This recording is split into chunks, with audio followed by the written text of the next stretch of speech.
So this seems like a good time to ask this.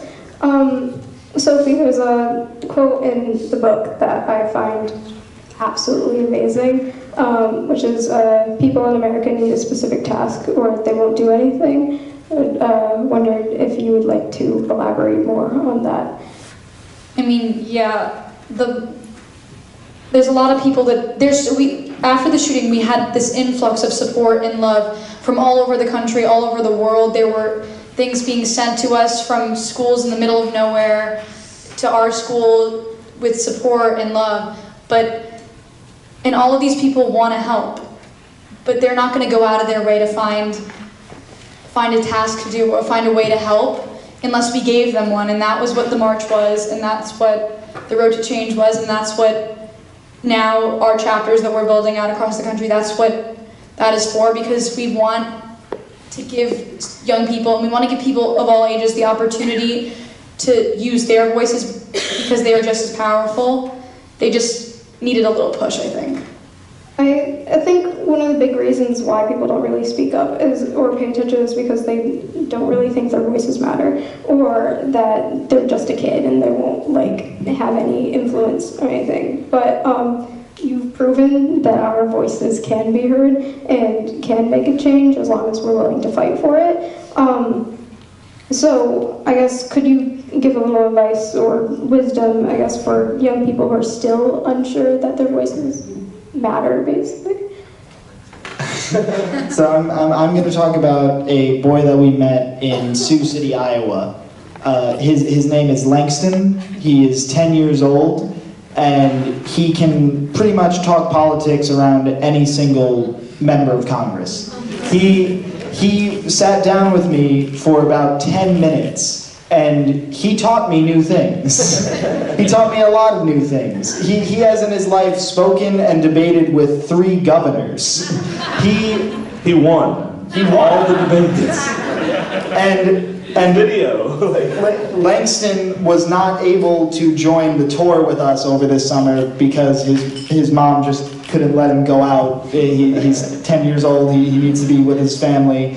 But we were able to send him to Newtown for the end of the tour, in which he definitely had one of the best days of his life, in which he was able to meet so many other kids, so many other people that are like him, that are energized with this, that want to make a difference and are told maybe they're too young, maybe they don't know enough, but they can know more and they will know more, and eventually they will be in charge.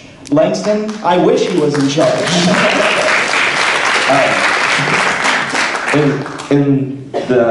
How we ended the tour was with this huge rally in Newtown. We had 3,000, 4,000 people there, and the last speech, all the speeches were given by activists that have been working on this issue, especially people that had been a part of March for Our Lives, people who had spoken at the march, people who had been on the tour. But the last speech was given by Langston, Yolanda King, Martin Luther King's granddaughter, and Naomi Wadler. And Naomi just turned 12 yesterday.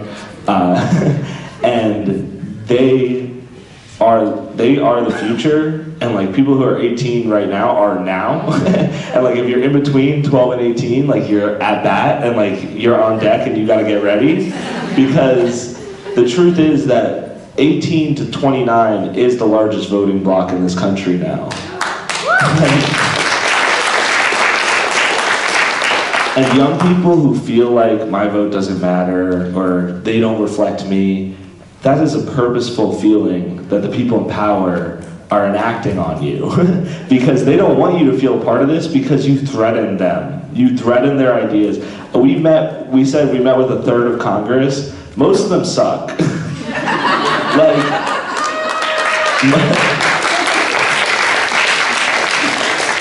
Most of them couldn't talk or debate their way out of a conversation with us a week after everything had happened and we knew nothing about policy, and they still had no idea what was going on. Marco Rubio cried to us after we talked to him, and then he tweeted that we were arrogant. These are the people running our country, but not for long because of people like you guys. And the people, every single stop on our tour, a 14-year-old, a 15-year-old, a 9-year-old, 16-year-old would stand up and ask a question and say, I can't vote, how can I help?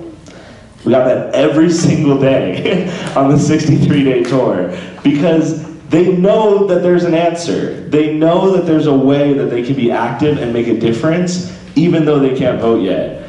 And I always tell the story of the first week that we were organizing, this 11-year-old boy came up to us and said, I can't vote, what can I do? And we taught him how to register people to vote. Super simple, right? And so I gave him the flag design before it was on a shirt. I gave it to him on an iPhone. And I was like, if people scan this, you can register them to vote. Or you can do these forms and blah, blah, blah. Not gonna teach you guys how to register people to vote. If you wanna do that, do it on your own time. But I sent him off and he came back a week later and he's like, I suck at this. I only registered 32 people. This 11-year-old who couldn't vote got 32 votes. It doesn't matter how old you are, you can educate yourself and you can educate others and you can keep these important conversations going. Yeah.